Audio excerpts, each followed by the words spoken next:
سرکار مدینہ صلی اللہ علیہ وسلم ایک صحابی رضی اللہ عنہ سے گفتگو فرما رہے تھے کہ تبھی اللہ عز و جل کی طرف سے وحی آئی، یہ شخص جو آپ کے ساتھ بات کر رہا ہے اس کی عمر صرف 1 ساعت باقی رہ گئی ہے۔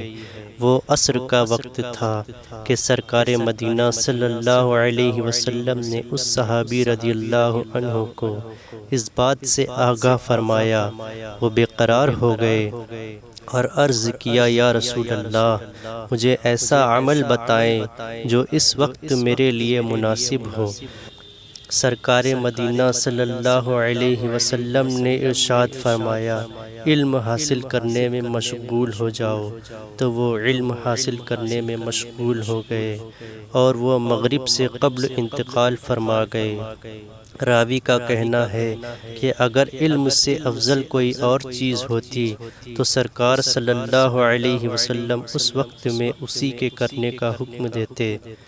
تو ناظرین، اس سے ہمیں پتہ یہ چلتا ہے کہ علم سب سے افضل عمل ہے۔